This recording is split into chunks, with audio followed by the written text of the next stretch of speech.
over.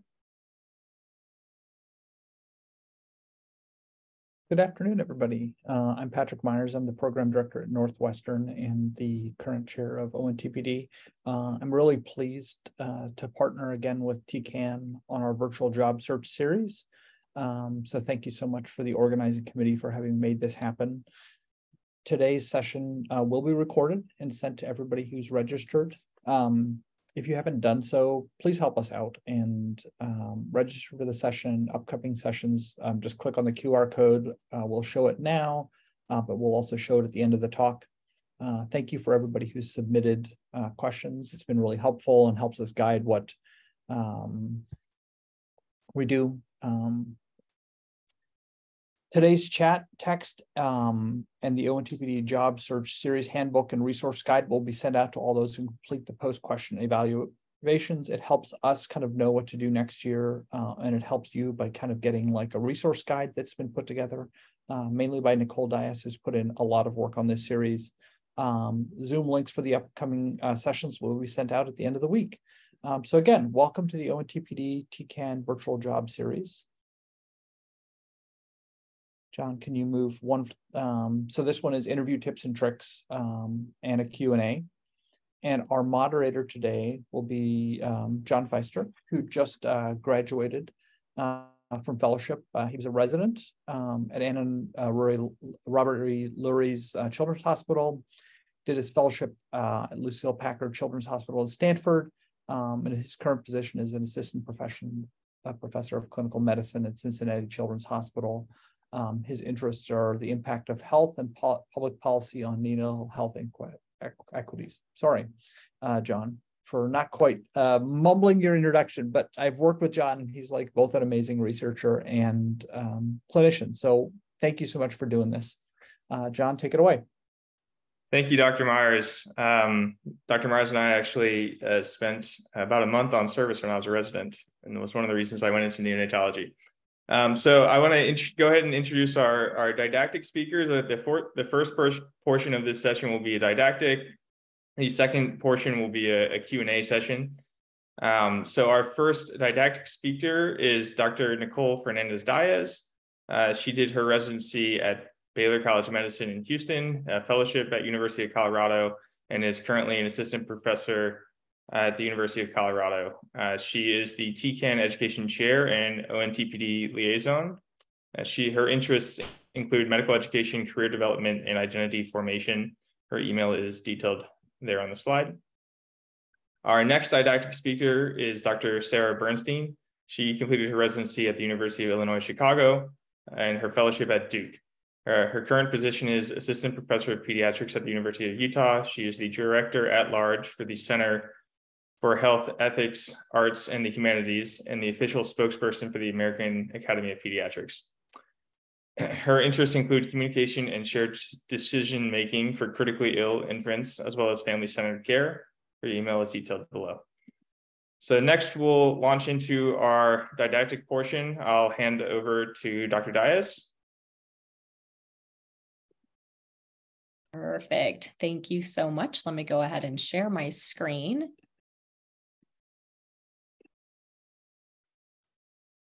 All right, is everyone seeing that okay? Perfect. Well, welcome everyone. I'm so excited to be able to give this talk today.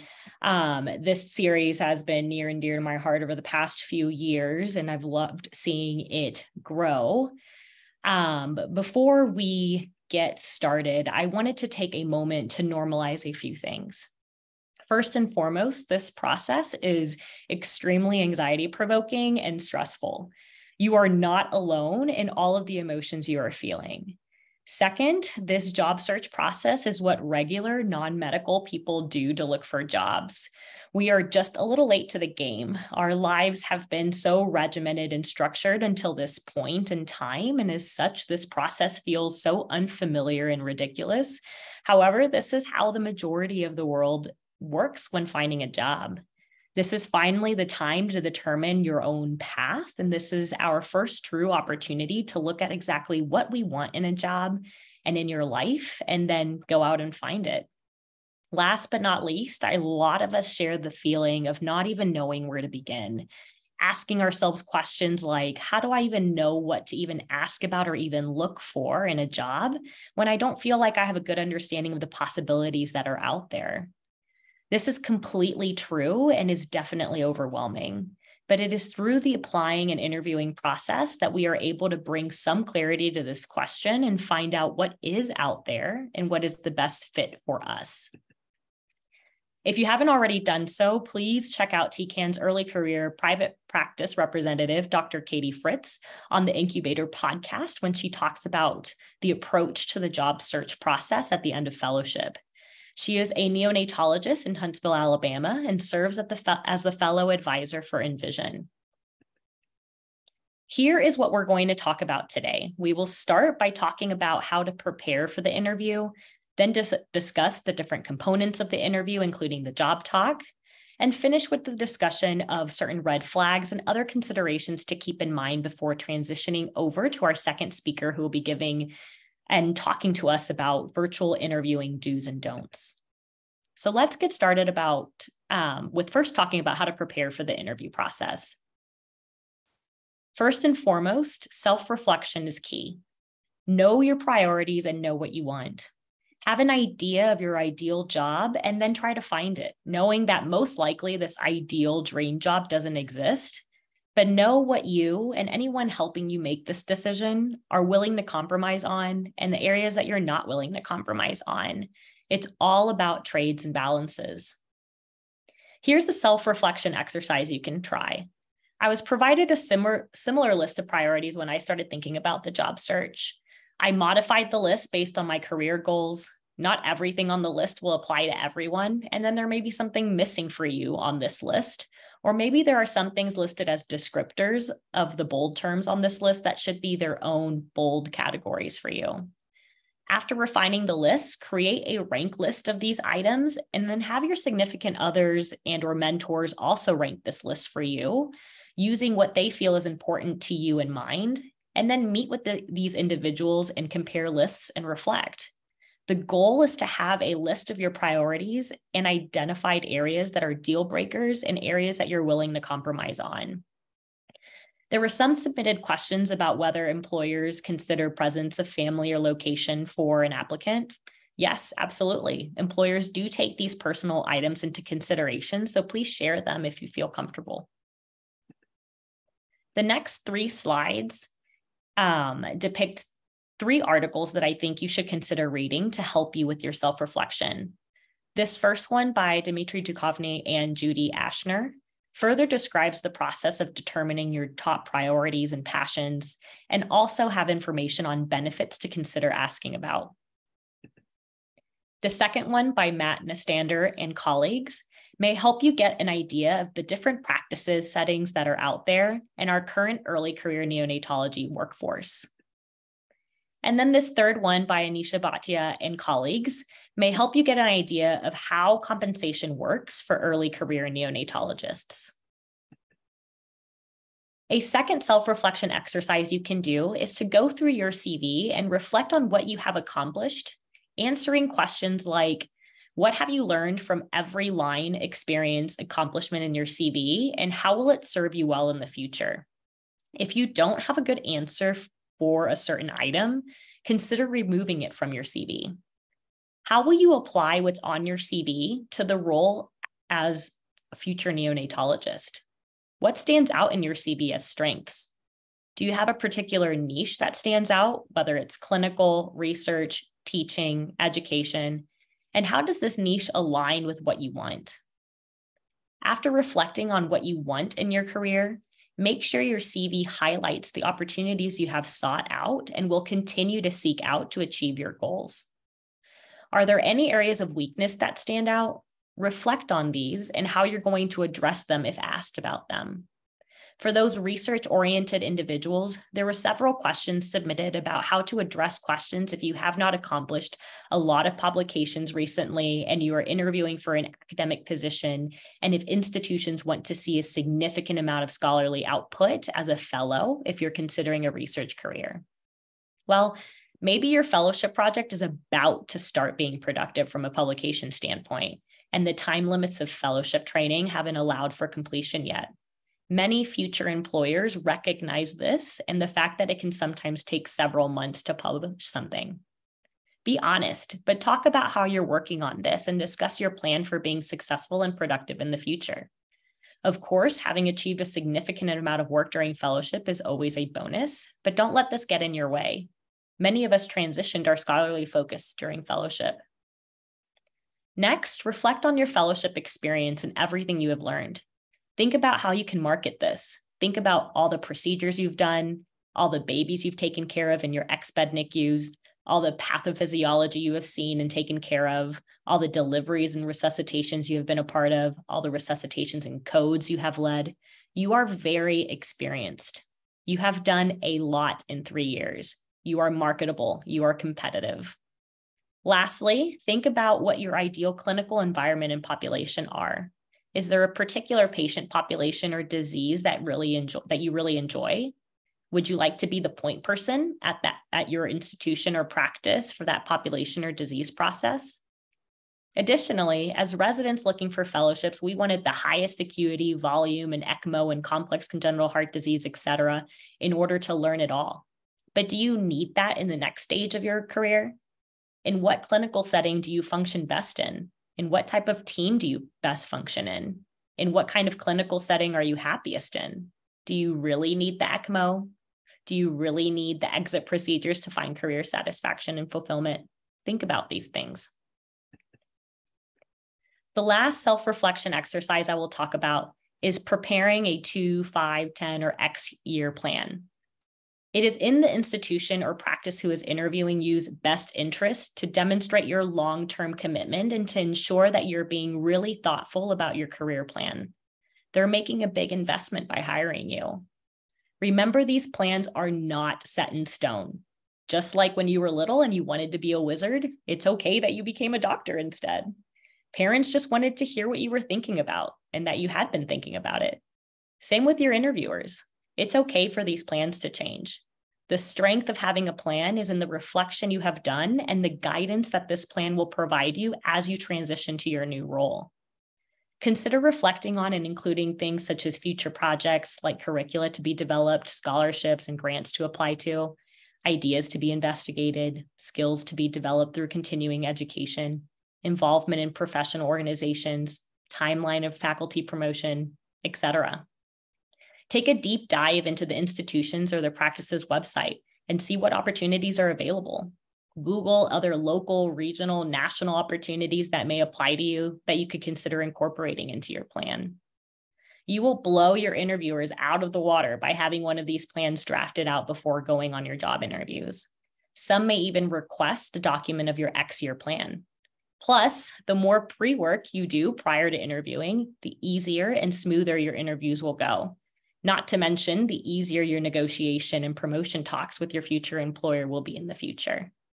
Again, it is okay if you do not follow this plan. It is okay to change. The strength is in planning and reflecting. Next, in your preparation for your interviews, consider sitting down, and I know I'm going to sound like a broken record, self-reflecting on how you would answer commonly asked interview questions.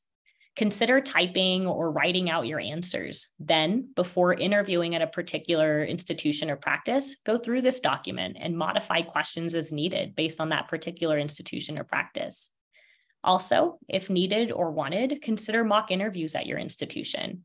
Reach out to your mentors and ask if they'd be willing to do a mock interview with you.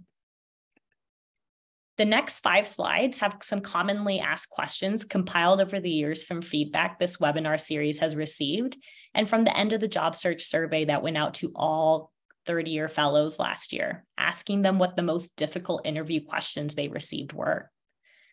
They're here for your reference, and I will send out the slides to all those who complete the post-session evaluation survey. But there may be general behavioral questions. You may be asked about diversity, equity, and inclusion. There may be clinical situations and clinical interest questions, especially for private practice interviews.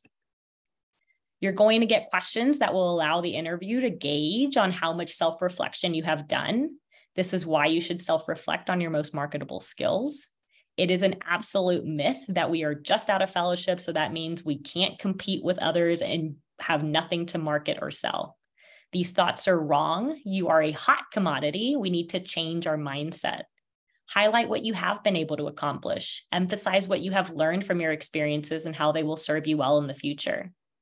If you're having difficulty with the second question here about resources, ask mentors or role models that have careers similar to what you envisioned for yourself, and ask them what resources they had or wish they had had.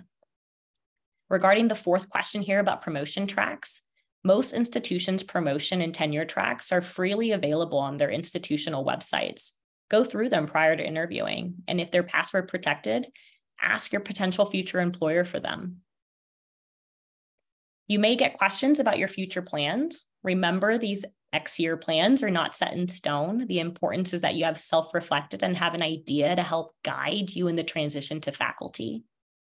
Your future employer is trying to gauge at how much help you will need, and whether you have direction and know who you are and what your interests are. For the research-oriented individuals, you might get questions regarding funding.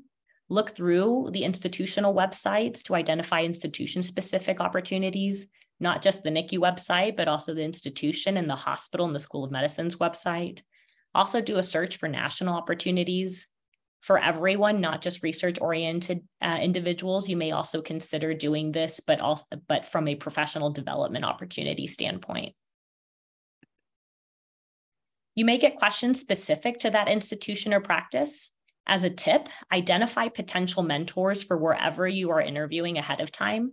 Go through the institution or practice's staff and identify individuals who could be mentors for you, not just in research, but individuals who have similar career interests or clinical interests as you, but are farther along in their careers. It goes a long way if you're able to ask to meet with some of these individuals. This shows initiative and interest. You could potentially even place this in your cover letter to the individual institution or practice. Overall, most of the interviews may end up being focused on what questions do you have for us. So having tailored questions to each interviewer is helpful, but also knowing which questions would be beneficial to ask many interviewers so that you can hear varying opinions from different faculty is also helpful. Lastly, in the preparation process prior to the interview, give yourself a pep talk and go into the interviewing with the correct mindset.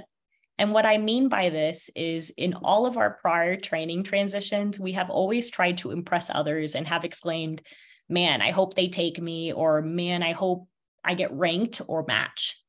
We now need to change this mindset. You are ready, you are experienced, you are worthy. This isn't a match. These are job interviews like the rest of the world does. Go in with the mindset that it is now finally time for us to go out and choose our own pathway for what we want in our careers and in our lives. Like Katie Fritz says in the Incubator podcast on the job search, after all the hard work and all the years of dedication, you deserve this. You've earned this. And don't forget that the ideal job that checks all of your checkboxes may not be out there. It's all about trades and balances. Additionally, at the end of the day, this is just a first job and it doesn't have to be forever.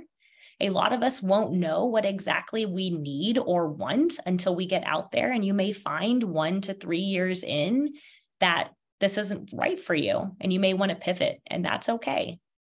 Finally, after all of this interview prep and self-reflection, if you're still having trouble finding out what your strengths are and how to market them, meet with your mentors and ask them. Have them tell you how amazing and worthy you are, because you are. Do not be shy. This is the time to talk yourself up and show your potential future employers and colleagues the amazing neonatologist you have become. So we'll now transition to the components of the interview. First and foremost, if you're getting an interview, then the institution or practice is interested in you and believes you may be able to not only fill a certain need that they have, but also excel there. Otherwise, they wouldn't be spending the time and money to arrange the interview. The interview is not only about them interviewing you to make sure you fit their needs, but don't forget that you are also interviewing them to make sure that they fit your needs. It's a two-way street. As a disclaimer, for the rest of this talk, I will do my best to speak to generalities, knowing that the job search is a very individualized process.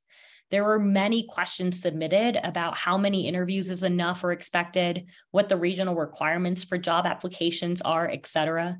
The reality is that a lot of these answers to these questions are very individualized to the applicant and each individual institution in practice. The job search will potentially be quite different everywhere you interview.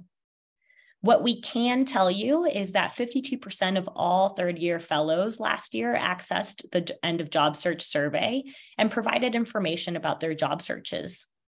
We provide some of the results on this survey in our first webinar on the job search overview and timeline. But here, summarizing a couple of the findings, 50% applied to no more than 4 jobs, but about 20% applied to more than 9. About 2/3 went on 3 or less interviews, with more than 5 being quite rare. And about half of initial interviews were 100% on site, defined as either in person or via Zoom in an office on site, with only about 16% of first interviews being 100% virtual, which is a drastic change from prior years during the pandemic. About 3/4 of interviews were reported to have initial telephone screens. Telephone screens are usually with the section chief of academics or the medical director of a private practice group. During the telephone screen, the practice or institution gives you a description of the job and what they're looking for to see if you want to proceed with interviewing at their institution. It's okay to say that you'll need time to think about it and get back to them. It's okay to say that this isn't really lining up with what you're looking for. Some questions to consider asking during the telephone screen are, what are you envisioning the timeline of faculty recruitment this year? Start time, end time? Are there any focus areas or niches in your division or practice that you're trying to fill? Ideally, how many and what type of positions would you want to fill this year? Next is the initial interview. You may be asked to give a job talk during this interview, although some institutions do this during the second interview, and we'll talk more about this in a little bit. Most of the time, the interview is also either preceded by or followed by a dinner. For the initial interview, research the people who are going to interview you. Know about them. Some of the interviews may be with non-physicians, especially in the private practice interviews. Sometimes a candidate will interview with hospital and unit leadership or directorship, as well as nurses and nurse practitioners. I encourage you to have a few questions to ask these groups ready to go, such as culture, retention, etc. Generate a list of questions for each of the people who are interviewing you. It's okay to take notes during the interview, and I encourage you to do so. Ideally, right after you interview with someone, jot down some of the highlights and things that you talked about. Most initial interviews are 1 day in length, sometimes 2. And you spend the day going through NICUs, talking to different people that work with the group and interviewing. Some places are more formal than others, but overall, be prepared to tell your story and why you're interested in that particular group or division. Get to know people, because your potential practice and practice partners and colleagues are going to be a really big part of your life, and it is important to make sure it is a good fit. Attire is usually business professional. For shoe considerations, there may be a lot of walking depending on the institution, practice, or location. It is a long day. For the dinner attire, consider business casual. After the interview, send thank you emails and follow up with the chief or medical director. And at the end of the day, you usually sit down with that chief or medical director, and you should consider asking them what their timeline is for next steps. I'm not going to spend too much time on the topic of what questions to ask, as we provide a whole list of questions to consider in the job search series handbook and resource guide, which we'll send out to everyone who fills out the post-session evaluation survey. We provide both academic and private practice questions to consider, but look at both lists because for the most part, they're interchangeable. On these slides, I go over 3 topics of questions to consider, and the slides are here for your reference. The topics are questions people had stated that they didn't think about asking but wish they had. Questions about the transition from fellow to neonatologist, And importantly, questions to help gauge the culture of an institution or practice. In general, don't be afraid to ask the same question of different people to get different perspectives. If you're interested in certain opportunities based on your career plan, such as education, leadership, etc., ask about them and how junior faculty get involved in these roles. Above all else, make sure you always answer the question, do you have any questions for me?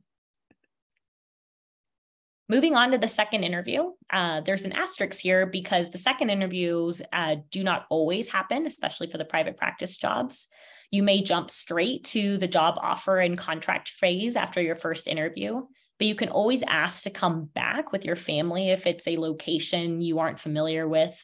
Many of those interviewing at private practice use this as an opportunity to meet the partner who was out of town when you interviewed, or bring your family down if you didn't get a chance to do so during the first interview. For academics, usually if you hear back, then they are interested in you. And if the interest is mutual, you will be invited back for a second interview. You can potentially ask to bring your family along to see if it'd be a good fit for your family as well, if that's applicable to you. And the second interview usually means the program is serious. Use this interview to better understand the program and ask all of your follow-up questions. If no one volunteered compensation details during the first interview, this is the time to ask about them. If private practice, this is the time to enter those conversations, whether at a formal interview or not. Regarding compensation, do your homework ahead of time. Review published resources ahead of asking about salary range. You can consider asking about benefits, but most will be summarized by a representative in the HR during or after the interview, and you usually receive a benefits packet. If you're moving institutions, consider asking about a life coach mentor who can keep you grounded in addition to a clinical and/or research mentor. The last two components of the interview are offer letters and contracts. The last session of this year's job search series on contract negotiation will be in October. If you need this talk beforehand, you can view prior year's talks on contract negotiation through the TCAN YouTube channel. Regarding offer letters, generally you have about 30 days to accept. You can ask for an extension, be honest and upfront. Extend your decision timeline if needed, but be very clear about when you will have a decision by and stick to that timeline, or notify them if you need further extension. Employers are aware of the dynamics of the hiring process, but will not wait forever as they are also balancing their own needs and interests as well. But overall, be true to whatever you want. All right, so moving on to the job talk. It's mostly for academics, but some non-academic jobs may ask you to give a talk as well, and some academic institutions may not ask for a talk, depending on what track you're interested in. It could be during the first interview or second interview. It could be outside the interview virtually one day, or it could be during your interview day. It is similar to a noon conference presentation. If you're applying to a research-oriented academic job, more often than not, you will be expected to give a talk about your research. If you're applying to a clinically oriented job, academic or non-academic, you may be asked to give a presentation on a clinical topic of interest. If you're applying to an education or teaching-oriented job, you may be asked to give a presentation on an education topic or give a presentation on a neonatology topic that you would give to trainees. This slide shows some of the components of the job talk to consider. Consider starting with an About You section where you introduce yourself and your background, address your career goals and why you picked the topic, if clinical, education, or teaching talk, or what inspired you to pursue that line of research, if it's a research talk. Next, address your topic's objectives and give your talk, which for a research talk would follow the usual outline of background, study goal and hypotheses, study aims and methods, results, discussion, study limitations, conclusions. Consider ending your job talk with next steps, both for research talks and non-research talks. Talk about the next steps in your research and or in your career. Consider including parts of your X-year plan, such as your plan for transitioning to faculty and what are the first things you'll want to do and accomplish in your new role. In the second to last part of this talk, we will briefly discuss some interview red flags. Some of the red flags pertaining to an institution or interviewer include asking inappropriate questions, reporting a lot of turnover amongst their staff, especially if the turnover is of early career neonatologists. You overall want to balance between early, mid, and late career staff. And if it swings too much in either direction, ask yourself why. Ask them why. Is it because it is too difficult to promote at the institution? Is it because people get fed up and leave? Pay attention to how the staff interacts with one another. Do they seem to know one another? Do they seem to get along? Are there inside jokes? Do they promote one another? It's a red flag if anyone talks bad about someone else on their team. Lastly, it's a red flag if you're not provided with any junior faculty to interview with. Sure, they can be all on service or busy, but then ask for their contact information to reach out to them and see how their transition is going. Red flags pertaining to the interviewee are things like poor interactions with admin staff, not having questions to ask. Please do research about where you're interviewing beforehand. Do not answer questions of, why are you interested in our practice with, oh, because you have a job interview opening. Be punctual. Do not be the first to bring up compensation during a first interview. Do not talk bad about your fellowship program or other places you've interviewed at. Neonatology is a small world. Do not constantly check your phone. Be present and attentive. And if you're waiting for an important call, such as your partner is having a baby or your child is sick, etc., tell the interviewer up front why you're checking your phone. Lastly, we'll now wrap up the talk with some remaining considerations. Last year, we asked all third-year fellows what they wish they had known prior to starting the job search, and the top answers were that the first job does not have to be forever. The average US physician stays in their first job about 2 to 3 years. Pediatricians and neonatologists, on the other hand, do tend to stay longer. It will be at times difficult to balance fellowship responsibilities with interviews and on-site visits. We rely heavily on our co-fellows. Don't be afraid to reach out to anyone you know to ask for a connection to a program or a practice.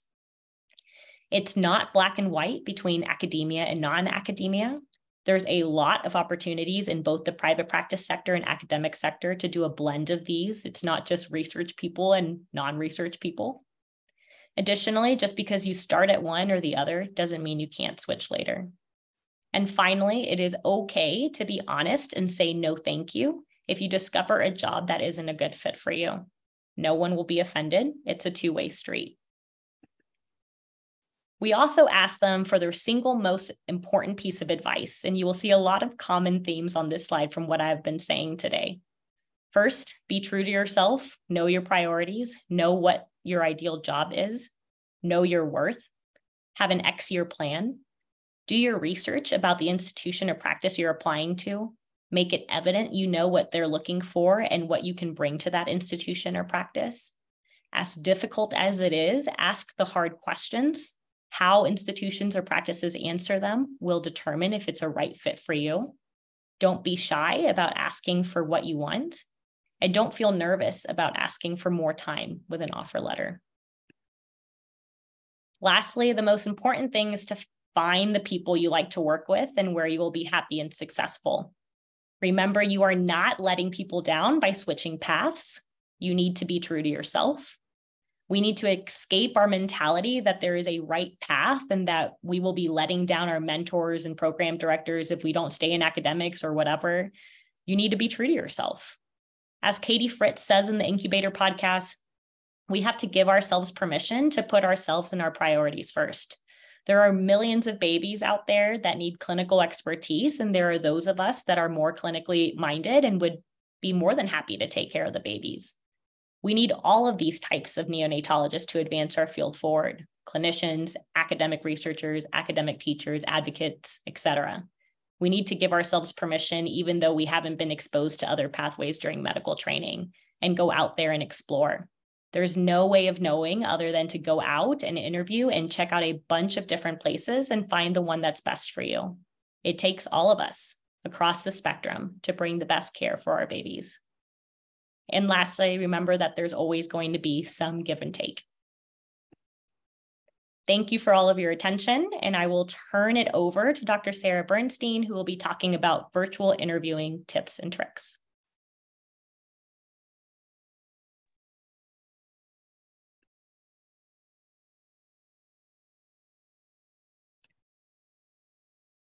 All right. Thank you, Nicole. Thank you so much for inviting me today. I'm excited to be back here talking to you all. Let's see. I don't have anything to disclose. So anytime I give a presentation, I hope to convince you early on that what you're going to hear is going to be relevant and useful to you. And many of you may be thinking, you know, we're 3 years into a pandemic. We've done lots of Zoom interviews and presentations, and what's the big deal? What could I get out of this? And first off, we want to avoid looking like we're in a hostage situation. This can be really distracting to the person on the other end. So your setup currently looks like this. Don't panic, you're not alone, but we're here to help. I want you to compare these images to the ones that you just saw. Without going into too much detail, they're inherently different, right? So these are warm and welcoming, they're well lit. The backgrounds are interesting without being overwhelming, and your focus is really drawn to the person in the center. And when you watch the videos, you're listening to the words and what they have to say instead of what's going on around them. And similar with these. And when we look at these two groups and we think about what makes them different, like most things, it just comes down to a little bit of time and attention to detail. And we're going to break that apart into simple things that are within your control. But before we do that, I want to go back to this slide. The reason this is important is that it's not really about your what's going on in your background or your personal appearance or style. This is important because having messes and things that are distracting and loud noises, they take away from you and your message and your accomplishments. And you've worked really hard to get here. And so you want the people on the other end to be able to focus on you and what you're saying and not focus on what's going on in the background like dirty dishes. And I want you to think about your background and your environment in the same way that you think about your interview attire. So when you get ready for an interview, you pick out your shirt and your shoes and you think, is this appropriate? Is it comfortable? Does it make sense for the day? And you really want to take the same care when you're thinking about what's going on around you in a Zoom interview. You want to be aware of the fact that everything in your background is fair game. This includes things like empty tequila bottles, which made its way on MSNBC Live. This may not seem like a big deal, but the things around you hint at professionalism and your attention to detail, and they can say a lot about who you are as a person and your work ethic. Because everything is fair game, you want to avoid anything that's weird or uncomfortable. If you don't want to discuss it in your interview, it shouldn't be visible. On the flip side, the opposite's also true. So think about incorporating things that you really care about or you're passionate about, maybe travel photos, different works of art, photos of your dogs or your family, musical instruments, etc. I've had a lot of conversations about the ukulele and my artwork and how I keep my fiddle fig alive, which I have no idea. It's basically therapeutic neglect. But as Nicole mentioned, when you're interviewing for a job, people really want to get to know you and who you are. And this can be a really good way to break the ice and segue into some of your other interests. In terms of environment, you want to find somewhere that's quiet and comfortable and temperature controlled. We've all probably seen, you know, those images of Giuliani where he's just sweating and the overall, you know, image is just what's going on here. You want to control the things that are in your control so that you can feel comfortable and present the best version of yourself. This isn't always feasible, but when practical, consider childcare or a dog walker. This is really more for your comfort than the person on the other end. I think you'll find, you know, people are super understanding, interruptions happen, people will understand that you have lives, but really this is to help minimize interruptions for you. You might be in the middle of a really important statement or explaining something, and then that gets lost in the shuffle.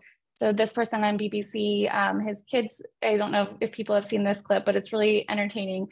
Kids come in the room and then the caregiver rushes in after them and it's very chaotic. And the actual news story became children interrupt BBC news interview instead of whatever this person was asked on to talk about, which is important. So again, all of this comes back to making sure that what you're saying and your message is what's coming through. This one tends to be a little bit controversial because a lot of people are using the green screens and backgrounds, especially from their university. The general recommendation is to try to avoid those because it can be really choppy and create a delay. And you can have a mismatch between what your voice is saying in your mouth and the video. Lighting is one of my favorite because it makes the biggest difference and it's so easy to control. So when you look through these, I'm sure you can appreciate that some of these might be really distracting. The first guy looks like he should have a voiceover and it's in witness production. In general, you want to have front lit direct lighting, and that's ideal, and avoid being backlit. Even if you have a lot of natural light, I recommend you just go out and get a ring light. It's around $20 to $30 on Amazon. Even if the lighting is good, you may have really long interviews. And so the time of day is going to change. It's going to create shadows. Again, this is just one more way to control those things around you so that you don't have to worry about it in the moment. Camera angle is another one. So your lens should be at eye level or even a little higher for the best angle. If you're seeing the ceiling or straight up your nose, then your lens is too low. You can just use a couple of books to prop it up. In terms of attire, you all know what's professional and what to wear. The things that are going to be different for Zoom is that you want to focus on hopefully solid jewel or pastel colors. Those are going to come across really nicely. Really busy patterns that might be beautiful in person can be really distracting on the screen. Another really good piece of advice is that you want to get dressed exactly how you would for an in-person interview from head to toe. Sometimes when you're in your house, and again, if you've been doing a lot of Zoom interviews, it's easy to get comfortable and forget that this is a formal situation. And how you dress can really spill over into how you're feeling mentally and how you present yourself. And then once you've nailed all of that, it's really helpful to do a test run with someone you trust. So call a friend, you want to check your sound and image quality, make sure the internet connection is okay. You can consider purchasing noise canceling headphones, an external mic, things like that if needed. I did this before some of my interviews. I called one of my attendings and it was just like, is anything distracting? Is there anything shiny in the background that catches your eye? And it's also just a way to know that you're prepared and everything looks good and you're ready to go.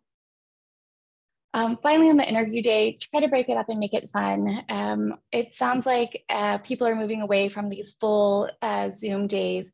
They may still occur. 8 hours of Zoom interviews is a lot. It's really exhausting. So know your schedule ahead of time. Like Nicole said, research the people who you're going to be talking to, and then see where you can break it up. Do something that makes you feel good in between. So get up out of your chair, dance. I put up Taylor Swift because that's my go-to, you know, just to shake it off. It sounds a little silly, but it can really get out those nervous jitters. You come off as more open and welcoming, and it just makes it feel a little less intense and long.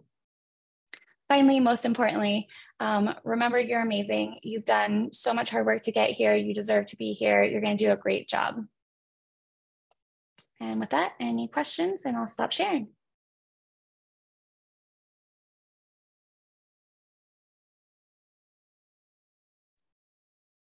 All right. Thank you, Drs. Dias and Bernstein.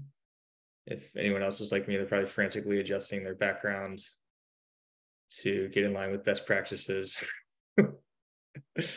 Okay, so moving on to the faculty panel.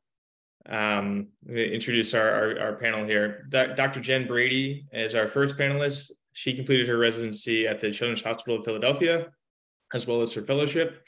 She is currently an associate professor of pediatrics and the director of neonatal perinatal medicine fellowship at Cincinnati Children's Hospital. Her interests include medical education, particularly curriculum development and assessment of acquisition and retention of procedural competency. Our next panelist is Dr. Lindsay Kanake. She completed her residency at Baylor College of Medicine and her fellowship at Vanderbilt. She is currently an assistant professor at the University of Iowa, and she's the associate chief medical information officer there as well. Her interests include clinical informatics and creating machine learning prediction models for neonatal extubation prediction. I'm looking very forward to that work as it continues to come out. Dr. Sarah McAndrews completed her residency at Lurie Children's Hospital of Chicago and her fellowship at Children's Wisconsin. Her current position is a private practice position with newborn care physicians of Southeast Wisconsin. She's the medical director at Aurora Kenosha Medical Center, NICU. With that, I will open us up with our first question. This will go to Dr. Koenig, followed by Dr. McAndrews. How did you prepare for your interviews? Thanks, John, for those great introductions. And I love the presentations that were just given, because that basically answers this question of how I prepared for my interviews. Is, I really did a lot of self-reflection when I was writing, kind of my cover letter, and thinking up doing my CDB, and thinking about what kind of jobs do I really want, because that's what a lot of people are going to ask. So preparing for that first interview and doing all that prep work will help you for all your future interviews. And then, like was mentioned, if you have a list of who you're going to meet with, or who might be great mentors that you want to ask to meet with on your interview day, looking them up and knowing a little bit about the research, just so you maybe have a few educated questions to ask them when they say, what questions do you have for me, I think is a great way to prepare for all your interviews. Yeah, I would second what Lindsay said. I think one thing that you can really do ahead of time, in addition to all the great advice they had given already, is to really hone your elevator speech. So you can kind of predict what some of the standard questions are going to be. And if you can, in a succinct way, articulate what you want to say, instead of trying to do it on the fly, I think you'll come across quite prepared and professional. And that would be a nice start to the conversation. Excellent. And before I go further, I do want to point out the QR code in the bottom right of every slide here is for the post-evaluation survey. So as we go along, feel free to click on that and fill that out as we get closer to the end, or if you have to leave early, feel free to fill it out whenever. And this next question will go to Dr. Brady and then Dr. McAndrews. Could you tell us about some interview question answering techniques? Sure. So the didactic portion of this session has been excellent. I feel like I'm going to reiterate some things that have already been said, but I think one thing that's really important is to always be positive when answering questions. So you're going to be asked about your home institutions. You're going to be potentially asked about difficult situations that you've navigated, and you want to be careful to answer those questions honestly, but also make sure that you're not speaking negatively about your training institution or other colleagues, and be promote yourself, but also be humble in those answers. Because as was mentioned earlier, it can be a red flag if you're speaking negatively about others or the program that you're coming from. The other thing I would say is that you can almost guarantee you are going to be asked in every single interview, what questions do you have for us? And so that's a really easy one to make sure that you have multiple questions that you have for the place you're interviewing and the different interviewers you're going to be interviewing with, to ask them. And it's okay to repeat questions. There are going to be some questions that are going to be more tailored to the division director, the medical director, and others that are going to be more tailored to more junior faculty that you're interviewing with. But sometimes it can be really insightful to ask the same question to everyone. And if they're answering it drastically differently, then that can give you some insight or potentially a red flag about what actually is going on. Yeah, just to follow up on that, Jen, you highlighted a lot of the same things I was going to mention. I think really what people want to see come across is you being genuine. So, being honest but smart about your questions, and asking questions that are going to get the answers that you are looking for too, because this is really one of the first times that the interview, you hold a lot of power in the interview, even though you might not think you do. People want to know what you would be like if you were a colleague of theirs. They're going to be working side by side with you for a long time potentially, and they really want to try and understand the type of person that you are. And so being engaged, being present, being genuine about your responses and your questions really is going to go a long way in your interview.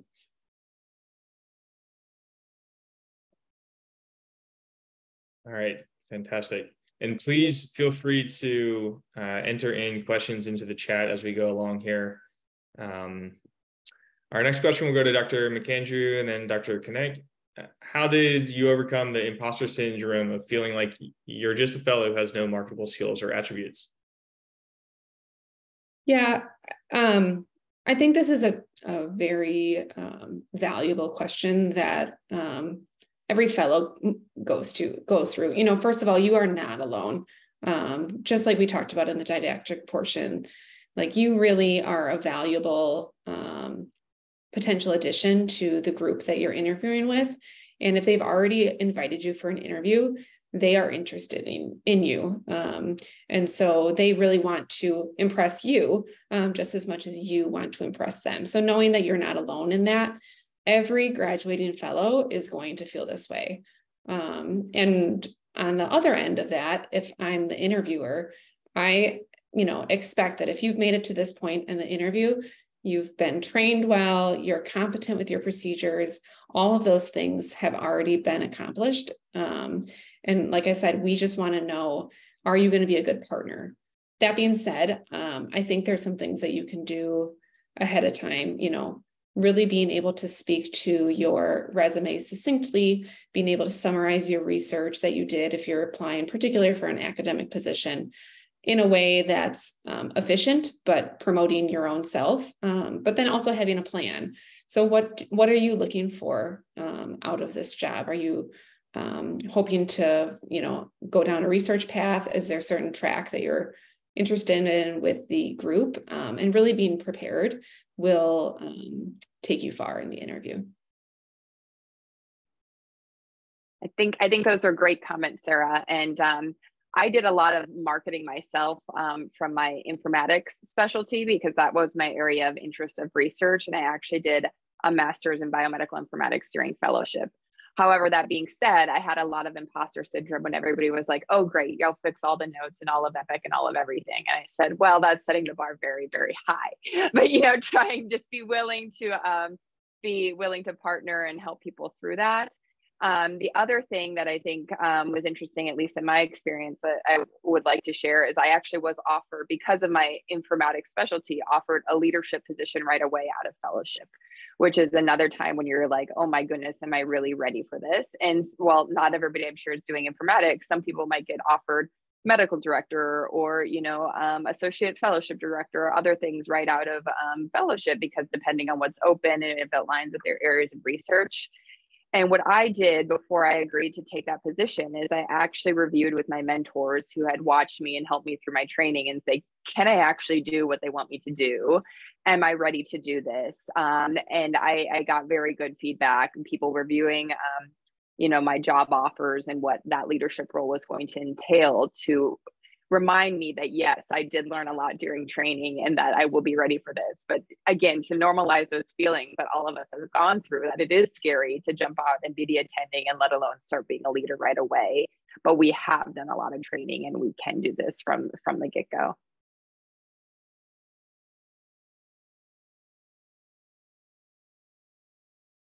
Fantastic.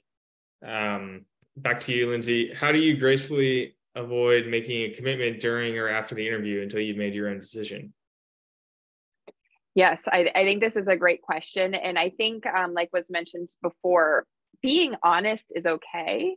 So saying that, because of my family situation, I have a couple of other interviews I want to go through, or, I need to talk with my significant other or my family before making any decisions, I think is a way you can getting around that.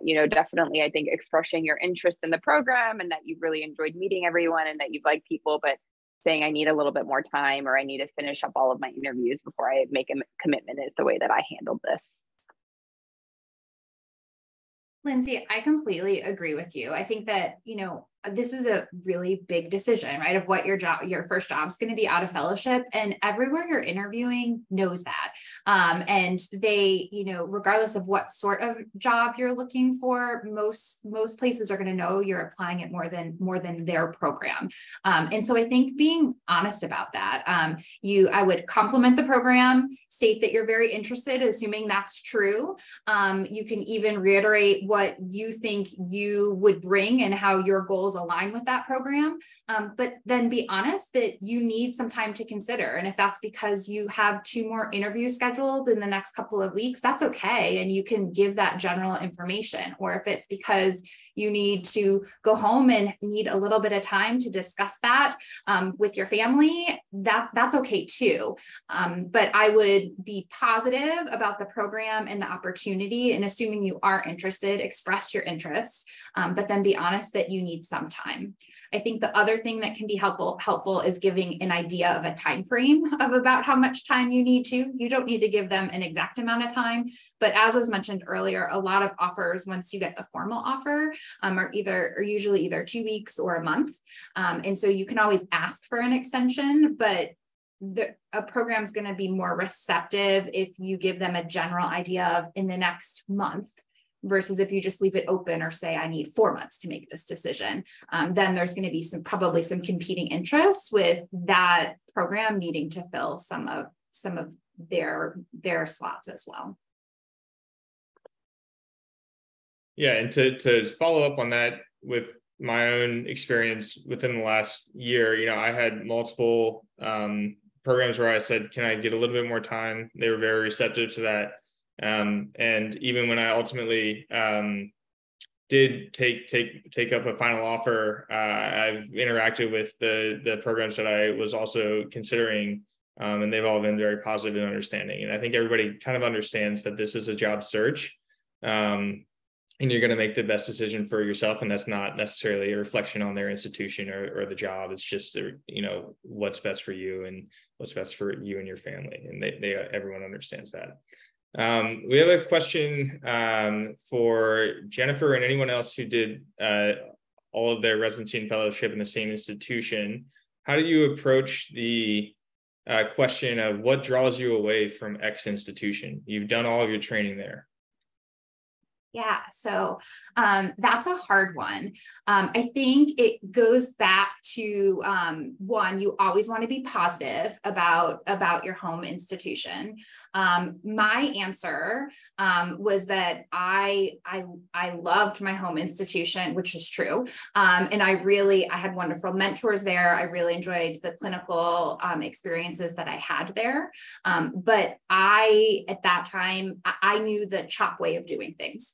And I had always told myself during training that I wanted to go back to the literature and know the why between why we do X, Y, or Z. But time gets busy and you don't always do that. And so from a clinical standpoint, I wanted to explore other programs to see what opportunities they had to offer, and really to consider forcing myself for more personal growth with challenging myself in other places.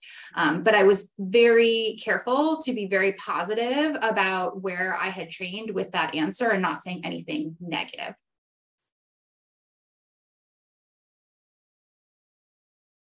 Fantastic.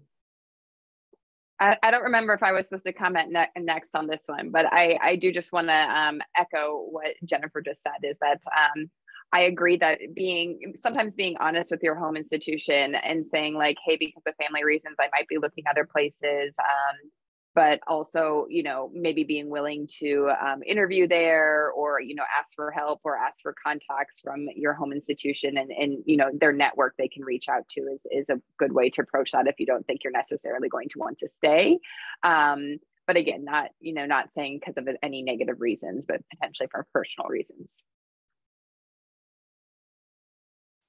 Okay, our next questions are for Sarah, then Lindsay. Are there any questions that you would consider asking junior faculty over senior faculty and vice versa? Yeah, absolutely. Certainly, I think if you should be given an itinerary before your interview. And so doing some background work on each of the people that you're going to be meeting with is going to be key.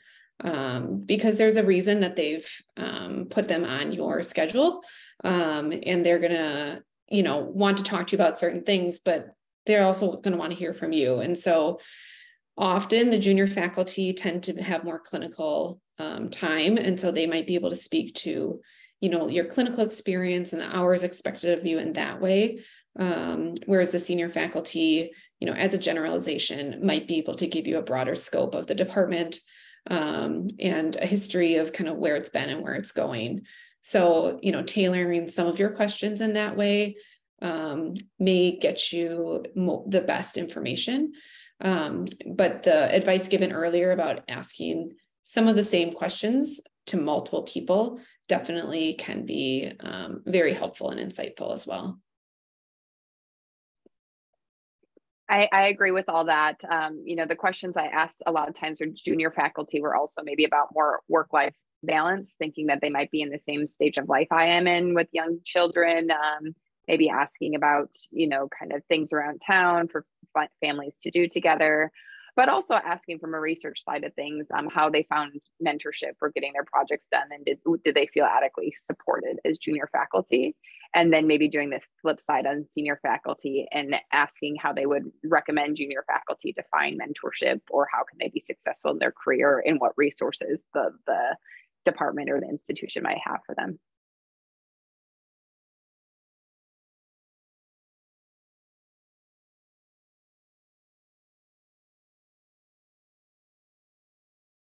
Okay, our next question is for Jen and Sarah. How honest should one be about timeline / future plans while interviewing? For example, if you only plan to stay in the area for a limited amount of time.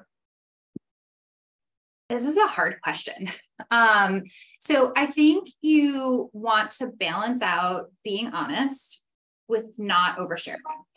So in general, I think being fairly honest, especially if your plans are very short term, is the correct advice. Neonatology is a really small community, and so it can leave a really bad impression if you're hired under certain assumptions, and then it becomes obvious that you weren't actually upfront with what your intentions were after the fact.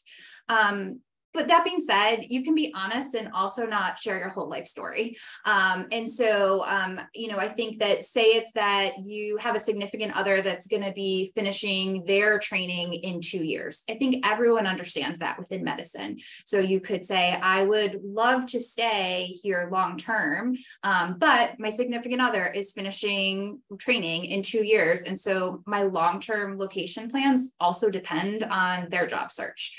So sharing some, but not oversharing would be my general suggestion. The other thing is, I think it depends a little bit on which type of job you're looking for. So if, there are some jobs that might be a little bit more suited to potentially shorter term appointments as well. So for example, a staff position, mainly clinical appointment, institutions might be more open to that in a short term, versus if you're interested in an 80% protected basic science research, and asking an institution to give you a lot of protected time and invest a lot, and you're only planning on being there for 1 year, that might not be the best for them or for you. So it depends a little bit on your exact circumstances, but in general, I would say be honest, but don't overshare. Yeah, so I think this is a great question that has a little bit of a different answer in private practice versus academics. A lot of private practice groups, I think there's a lot more room for transparency in private practice job searches, simply because there are such a wide breadth of opportunities available. If we have an applicant that's coming to us saying, I'm here for a year, my husband's finishing up, his training, or whatever the case may be, then we might be able to tailor our position accordingly and offer you more of a nocturnist role, or nighttime shift hours, or, some sort of different position that wouldn't commit you to a long-term stay with the group. Than if someone was looking to be settled and establishing themselves at one of our units as a primary physician. So certainly, you should never lie, and you should never say things that aren't true, because it is such a small world, even smaller than you even know, because everyone has trained at some point with someone that they know. And word travels very fast, and it couldn't be smaller in the world of neonatal nurse practitioners as well. And so they all know each other. And so, you don't want to give off the impression that you're not being true, first and foremost. And so I think there is room for transparency, but you have to give some flex in that as well. You have to be willing to meet them halfway if you aren't going to be able to commit entirely to a long-term position.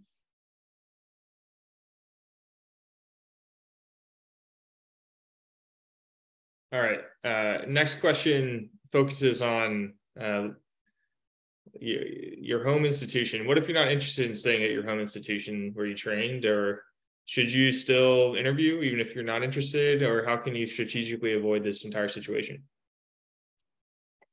So I've seen this work in a couple of different scenarios mentioned here. So for me, I felt it valuable to interview at my home institution, even if I wasn't necessarily going to stay there. One, it can be as a practice interview. Maybe it can be one of your first interviews. And you don't have to be completely open saying there's no way I'm going to take this job. When you're interviewing, still like ask good interview questions and be interested. So I think there can still, even if you don't think you're going to stay at your home institution, I think there can still be some value in interviewing there. However, I do think being honest with your division director and maybe your fellowship director to help you out in this, if you're not thinking staying at your home institution would be a good fit, can be useful, because they can send emails for you and put you in contact with other people. And if you really feel that there's no way you're going to stay, and interviewing at your home institution would be a waste of time and awkward, you could just be open and say, thank you for encouraging me to apply, but I know I have to be in another state for my family or for XYZ reasons. And usually, your mentorship, your fellowship directors, your division directors understand that, and, we'll still support you in what you need. I agree with that, Lindsay. I think, your program has invested 3 years in your training. And so they've invested in your academic growth, and they should really support you in your future career path and what's best for you.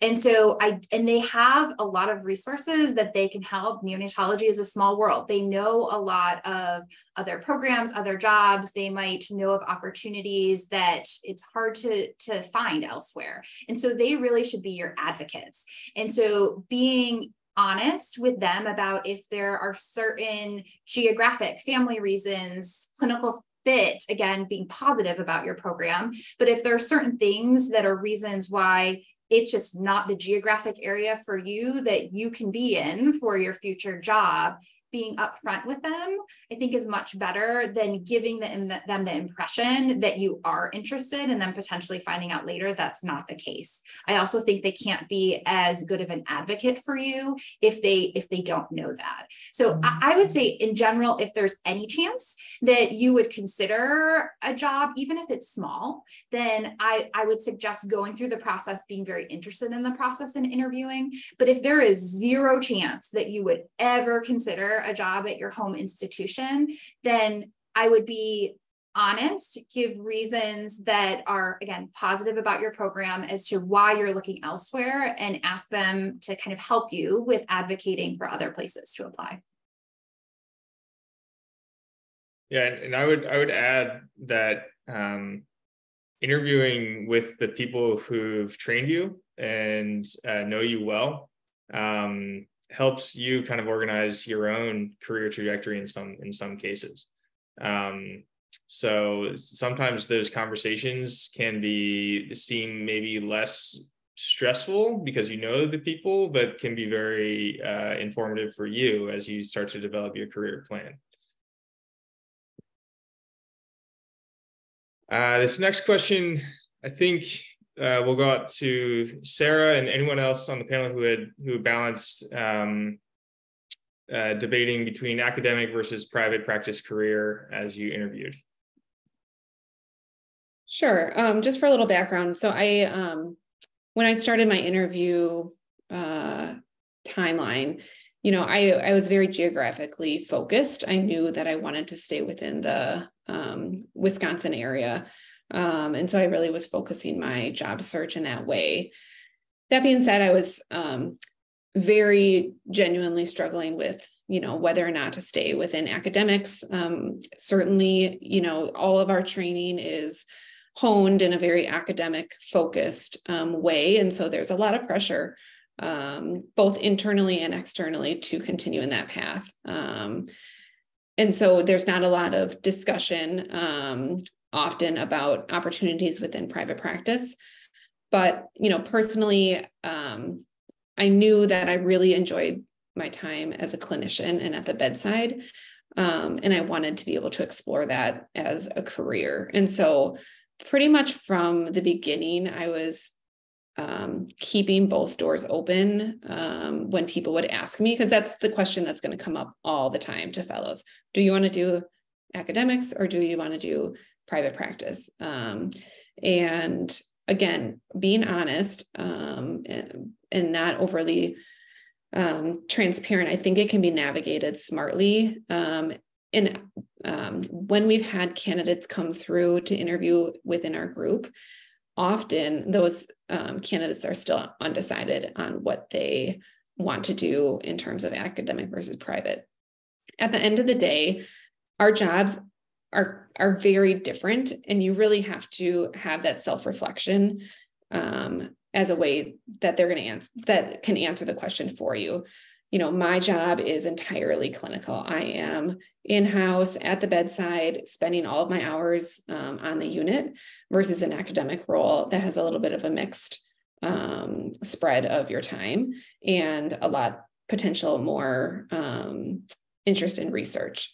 And so how you want to spend your time for the next 20, 30 years of your career is really going to be up to you and not something that anybody else can answer. I spent a lot of time discussing things with many of the faculty within my division, you know, and everyone is going to bring their own bias because that's what they decided to do for their career. And so no one is going to be able to answer that for you, but you certainly can interview in both academic and private positions during your time as a way to try and navigate that for yourself.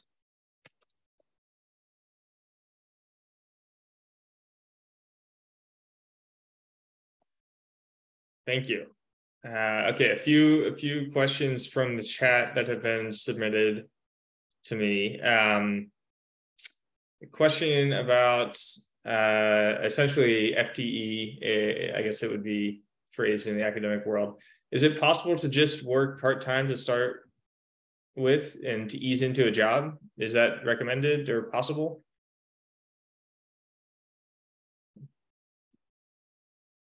Okay, so from my perspective, that was my goal. That was part of the reason why I wanted to, I had 2 little kids at the time, and I was really searching for a potentially part-time position. And I was pretty much told at the time that part-time within academics at that time, at that institution, was not, you know, a realistic option. And even if they were going to give you a 0.5 or 0.6 FTE, you're still going to be putting in the hours of a 1.0 and feeling undervalued. So that wasn't as much of an option. And then it was more of an option within private practice. But with that comes, you know, the potential need to take on more hours if there's changes in staffing within your group. So there's not a perfect solution there. I would also caution against people trying to take part-time, or I think I know somebody who took a 0.8 FTE, so not quite part-time, but a little bit reduced, just because of family reasons, wasn't sure that they could do as many clinical weeks of service as was offered to them. But, you know, my friend who did this is also in the informatics world and has ended up basically working full time, doing a lot of additional informatics work in her non-clinical time. So I think it's better if you can to argue for, can I get some more protected time because of X, Y, Z? And I know that I might end up working on other things. And maybe part of the negotiating is if you can negotiate less weeks of service, and maybe you can work from home or have more flexible other things you're working on if that's needed. But that's just kind of what I've seen in my experience. I'll just add, oh, sorry, go ahead, Jen. No, I would agree with all of that. I think that it's tricky, especially when you're starting right out of fellowship in a new role. One, depending on what the breakdown of your job is, you need a certain amount of clinical time to become competent as an independent attending. And so making sure you have enough of that time. But unless it's a purely clinical role, it sometimes, as you've heard, is hard to define that as being 0.6 or 0.8 because those extra things can add in. So I have seen that in the academic world successfully happen later on in careers. And I've seen it more with staff physician roles where there is less of those extra things other than the defined clinical shifts where it's easier to stay within the confines of that point whatever FTE. So I'm not sure it's impossible, but I think it's very difficult coming right out of fellowship to balance all of that. Yeah, and I was just going to say that thing that it's definitely easier for a full clinical job, whether that's academic or private practice. It's not completely impossible. It is very institution dependent, depending on what that institution or practice is looking for, what openings they have, what weeks of service and clinical time they need to cover. Maybe they don't need a full-time physician, but again, it goes back to the specifics as to what that institution needs. If that's something that's very important to you, it does not hurt to ask, but you may get a lot of no's.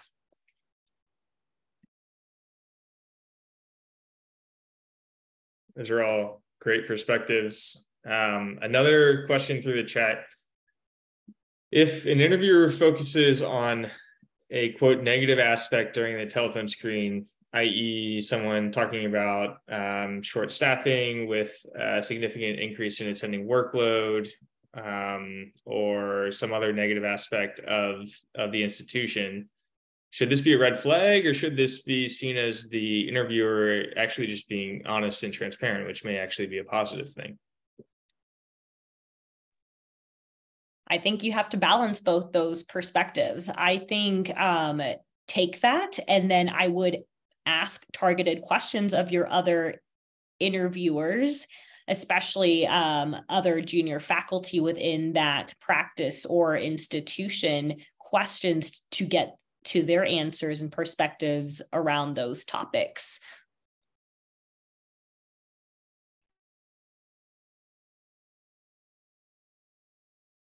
Great. I agree with Nicole. I have nothing more to add.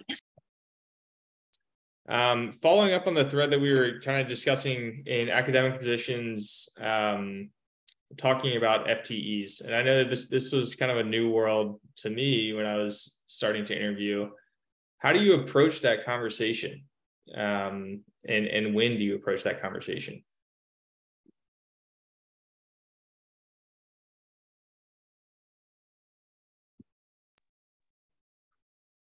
So I think sometimes when you're depending on the job, it's an easy way to approach that conversation, right? Because if you're going for a completely research job, then you might have only 20% clinical time or 0.2 FTE or something like that.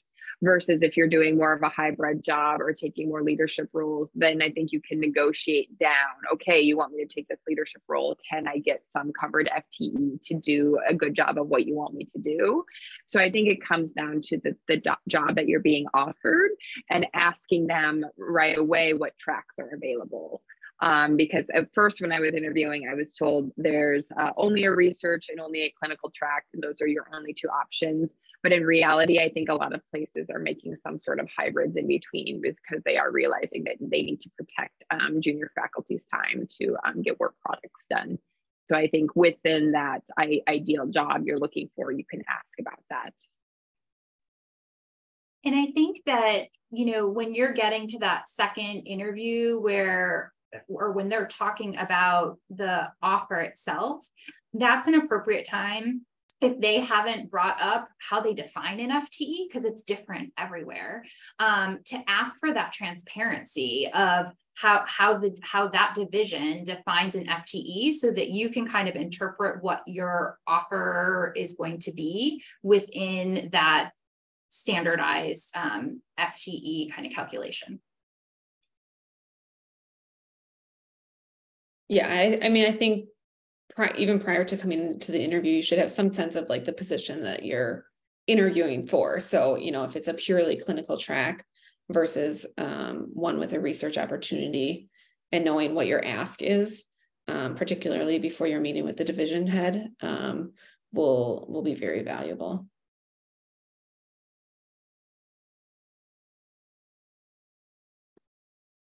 All right, and we are coming up on the end here. So I want to close out with this last question. What is your most important interview tip? Let's start with Sarah.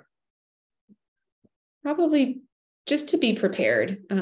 Be prepared with yourself and knowing what you want and what questions you're wanting to get answered, but also be prepared for the institution and knowing who you're going to be meeting with and you know, what questions you have for them, and to always follow up with a question.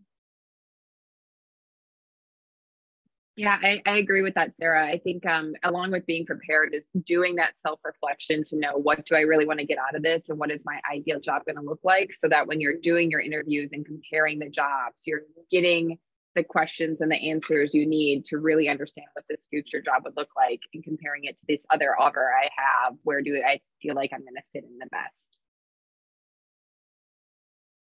I agree. I have two. I would say be honest with yourself as well as the institution on what type of job you're looking for. So having some flexibility is great. That perfect job might not be the exact description of what you come to with your self-reflection, but you want to be true to yourself and those interviewing you with what your passions are and what ideas you have for your future career path.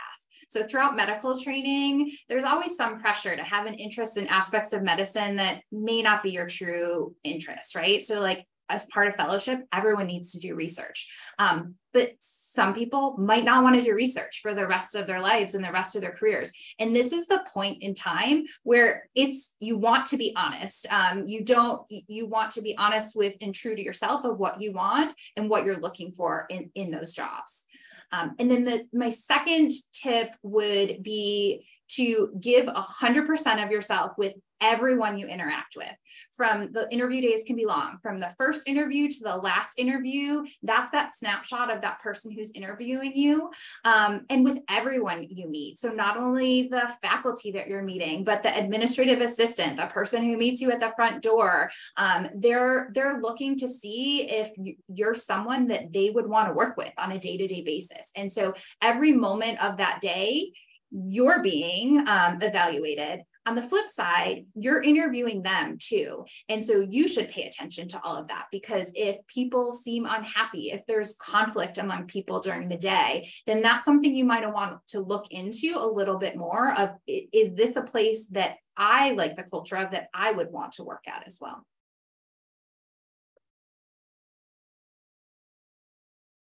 These are all fantastic observations and tips, and I think would serve everyone well as they move forward.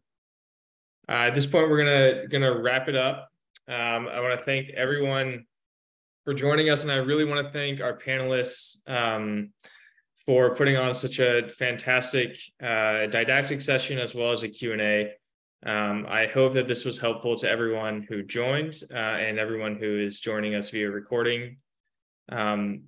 Please submit your post-session evaluation. It helps us as we do this session in future years. We hone it every year. And Nicole has done just amazing work on this series, and I'm excited to watch it continue to grow. Our next session will be on Thursday, October 5th, and that will be focusing on negotiations and job offers as well as a Q&A session. So thank you all for joining us. Feel free to email any of us on this panel with questions as you move forward, and we look forward to seeing you on the interview trail. Thank you, everyone. John, thanks, everyone. Thank you.